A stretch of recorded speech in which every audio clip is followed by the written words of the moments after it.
Kalau kau melihat Allah, walaupun kau tidak melihat Allah, sesungguhnya Allah sedang melihat kau. Jadi kalau kita merasakan Allah sedang melihat apa yang kita buat, kita akan menjaga sopan santun kita, betul kan? Sepertilah kalau mak bapak kita depan kita, ataupun bapak mertua kita depan kita, kita jaga sopan santun, itulah akhlak. Kalau Allah sedang melihat kita, takkanlah kita nak. Tapi dahsyat orang sekarang, depan manusia dia berakhlak, bila berdua dengan Allah di dalam bilik, hilang akhlaknya. Itu jangan jadi seperti itu. Minta pertolongan daripada Allah SWT supaya kita menjadi orang yang khairun nas ahsanuhum khuluqan. Khairun nas ahsanuhum khuluqan. Sebaik-baik manusia adalah yang paling baik akhlaknya. Jadi orang-orang salaf yang perlu kita itibak tiga. Pertama akidah, kedua ibadah, ketiga akhlak. Ini secara ringkas. Ibadah termasuk politik, ekonomi, sosial, itu semua ibadah. Jadi taat kepada Allah SWT. Jadi kalau kita itibak kepada mereka, apa arti itibak? Ikut 100% semampu mungkin apa yang sudah dicontohkan oleh mereka. Siapa dia? Pertama Rasulullah sebagai salaf. Kata salaf, ni'mas salafi ana laki, sebaik-baik salaf aku bagimu. Kemudian sahabat dikatakan ilhaqi bisalifan al-khair Utsman bin Maz'un. Sahabat dikatakan salaf. Dan cara definisi, semua sahabat adalah salaf, sebagaimana dalam surah At-Taubah ayat 100 ni. Jadi kalau kita dah tahu siapa itu salaf, apakah ayat ni? Hanya memberitahu bahawa mereka salaf kita? Tidak. Walladzina tabauhum bi ihsan radhiyallahu anhum wa radu'an. Adapun mereka yang itibak kepada salaf dengan ihsan, dengan ilmu, bukan membuta tuling, dengan ilmu, radhiyallahu anhum wa radu'an. Apa arti radhiyallahu? Ala redha. Semua penghuni syurga adalah hamba-hamba yang diridai Allah. Yang tidak diridai Allah disumbat ke dalam neraka. Jadi di antara syarat kalau kita ingin menjadi penghuni syurga, kita mencari keridaan Allah. Bagaimana untuk mendapat keridaan Allah? Mudah. Itibak kepada salaf. Makanya jalan salaf dikatakan sahabat adalah jalan yang selamat.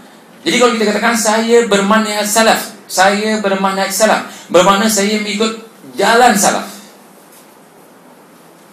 Dan disuruh dalam ayat ini, disuruh itibak kepada manhaj salaf. Selainnya tidak dijamin.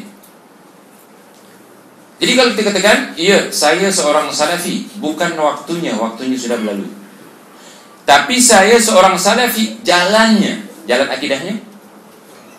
Kedua jalan ibadahnya, ketiga jalan akhlaknya. Kalau zamannya sudah berlalu 1400 tahun dulu, maka silap kalau kita katakan, kalau dikatakan ada orang mengatakan itu macam mana ikut salaf sudah berlalu. Katakan kepada mereka kita ikut manhajnya. Baru sekarang tahu manhaj? Kita ikut manhajnya, jalannya. Siapa salaf? Walaupun di ayat ini mengkhususkan para sahabat Muhajirin dan Ansar, tetapi di ayat yang lain Rasulullah SAW bersabda dalam hadis Bukhari, khairun nasi qarni, sebaik-baik manusia dalam kurunku. Inilah sahabat yang disebutkan di Muhajirin dan Ansar. Apakah Rasulullah SAW terhenti di situ? Tidak. Disambung lagi, tsummal ladina yalunahum. Bermakna sahabat, selepas sahabat tabi'in. Tsummal ladina yalunahum disebut dua kali. Khairun nasi qarni, tsummal ladina yalunahum, tsummal ladina yalunahum. Sebaik-baik sahabat, khairun nas, yang dikatakan sini ahli syurga setelah sahabat, tsummal ladina yalunahum, tabi'in, tsummal ladina yalunahum. Ini hadis Bukhari, jangan diingkari. Siapa mengingkari ini kafir, habis kita. Jadi orang-orang ikut salaf, dikatakan sahabat, tabi'in dan tabi'in. Apa lanjutan ayat ini? Allah reda kepada mereka dan mereka reda kepada Allah, yakni beribadah hanya mencari keridhaan Allah, bukan cari keuntungan itu dan keuntungan ini. Makanya disyaratkan innamal a'malu binniyat, niatnya kerana Allah.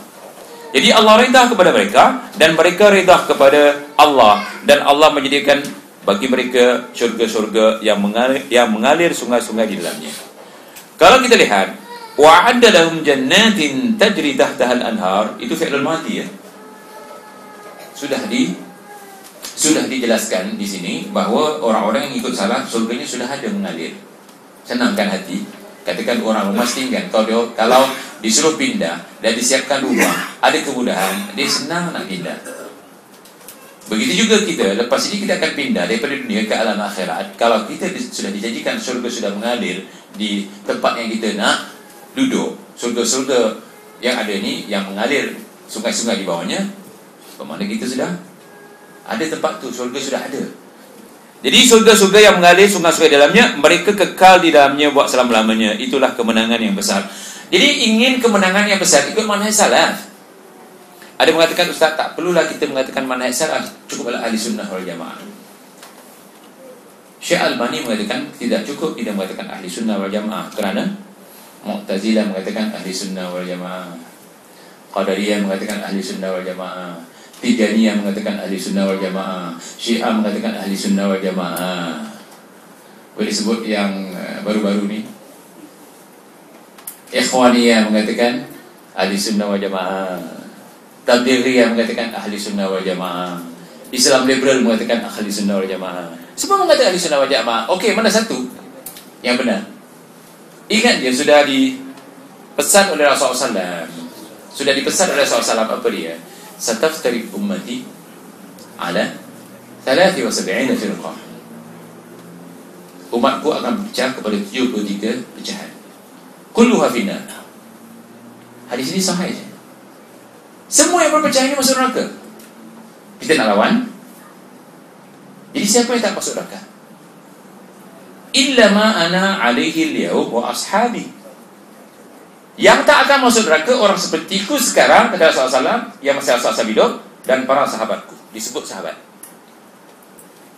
Yang tak akan masuk neraka illa ma ana alaihi al-yawm wa ashabi. Yang tak akan masuk neraka orang seperti aku sekarang, seperti aku dan sahabatku, para sahabatku. Yang ikut yang semestinya seperti sahabat apanya? 3 tu, akidah dulu. Yang kedua, ibadahnya jangan bina syekh. Yang ketiga, akhlaknya. Illa ma'ana alaihi wa ashabi. Di hadis yang lain, kulluha finnar illa al-jamaah. Yang ke neraka, semua akan ke neraka kecuali jamaah. Okey, apa itu jamaah? Ini perlu dijelaskan. Oh, mereka mengatakan ahli sunnah wal jamaah lah, Ustaz. Semua mengatakan ahli sunnah wal jamaah.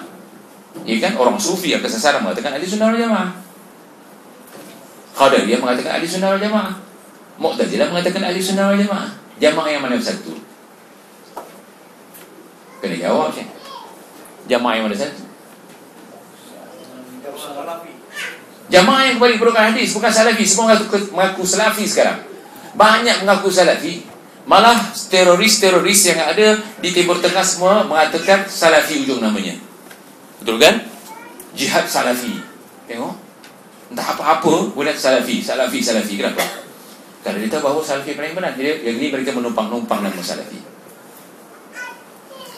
Kalau dikatakan jamaah, dijelaskan oleh Ibn Mas'ud dalam asarnya yang sahih, al-jama'atu ma wafaqal haqq wa in kunta wahda. Al-jama'atu ma wafaqal haqq wa in kunta wahda. Jamaah itu apabila anda kembali kepada kebenaran walaupun bukan seorang diri. Seorang diri namakan jamaah. Apabila kembali kepada kebenaran, itulah jamaah. Apa itu kebenaran? Al-haqqu bir rabbika fala takunanna minal mumtarin. Kebenaran itu daripada Tuhanmu, kamu jangan ragu. Apa itu daripada Tuhan kita? 2, Quran dan hadis. Mudah kan? Jadi semua orang boleh mengatakan ahli sunnah wal jamaah. Ya, perlu penjelasan. Ahli sunnah wal jamaah yang bermanhaj salaf. Kenapa perlu kita bermanhaj? Kerana manhaj itu jalan yang terang, yang lurus, yang benar ataupun sunnah. Kenapa kita kembalikan kepada salaf? Kerana salaf adalah, kata Rasulullah SAW, ashabi fil jannah. Sahabat-sahabat Rasulullah SAW adalah salaf. Kalau nak masuk syurga, kena ikut mereka. Kalau Rasulullah SAW mengatakan ashabi fil jannah, para sahabat aku itu semua di dalam syurga, siapa nak masuk syurga? Kita semua nak masuk syurga. Jadi macam mana jalannya? Ikut jalan mereka. Makanya Quran dalam ayat di surah Taubah ayat 9, surah Taubah, ayat 100, surah 9, walladzina taba'uhum bi ihsan radhiyallahu anhum wa radu'an.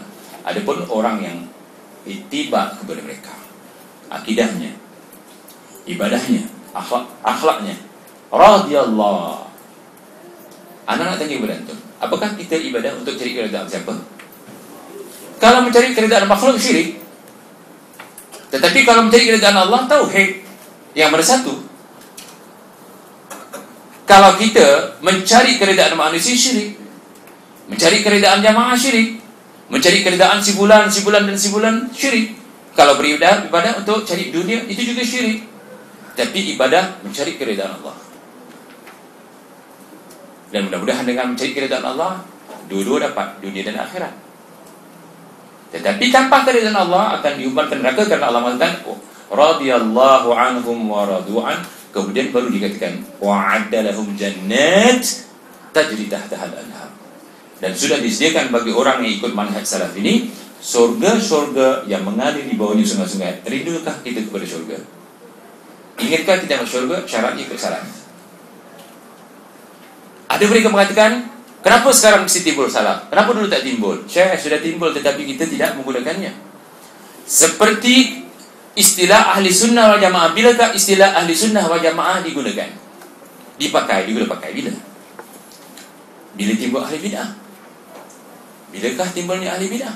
Setelah zaman tabi'in, 400 tahun setelah tidak ada sahabat tabi'in dan tabi'ut tabi'in, maka timbul firqah-firqah, dikatakan firqah dhalah. Firqah yang dikatakan firqah bid'ah, seperti Khawarij, Syiah, Qadariyah, Mu'tazilah. Itu selepas Rasulullah SAW wafat 400 tahun muncul begitu banyak. Maka ahli sunnah digunakan untuk membezakan di antara ahli sunnah dan ahli bid'ah.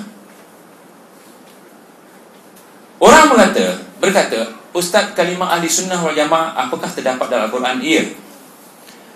Rujuk kepada tafsir Ibn Kathir. Tafsir terlalu banyak, tetapi saya tahu kemampuan orang kita melihat tafsir, oleh kerana kebanyakannya tak boleh bahasa Arab. Tafsir apa?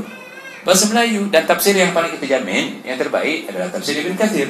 Di dalam tafsir Ibn Kathir ada ayat yauma tabyaddu wujuh wa taswaddu wujuh. Maka di hari yang muka putih berseri dan di hari muka yang hitam legam. Kata Ibn Kathir dalam tafsirnya, yauma tabyaddu wujuh ahli sunnah wal jamaah wa taswaddu wujuh ahli bid'ah. Ada tak kalimah ni?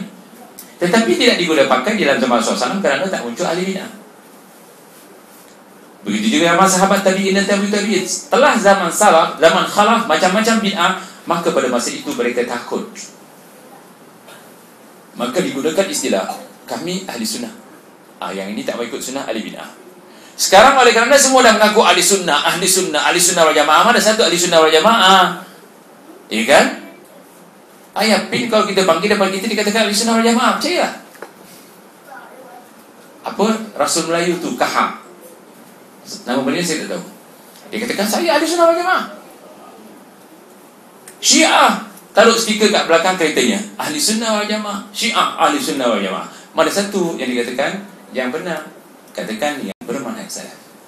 Jadi perlu tak kita kembali kepada manhaj salaf? Ya. Okey. Kenapa kita kembali kepada manhaj salaf? Saya nak tanya, sahabat tu bahasanya bahasa apa? Bahasa Arab. Kalau ditanya sahabat tu bahasanya bahasa apa, Syekh? Bahasa Arab. Pada masa itu bahasa Arab tidak diikuti dengan bahasa-bahasa seperti sekarang dalam falsafah. Dalam mantik banyak gunakan istilah dan pahaman-pahaman yang diambil daripada Greek, Yunan dan sebagainya.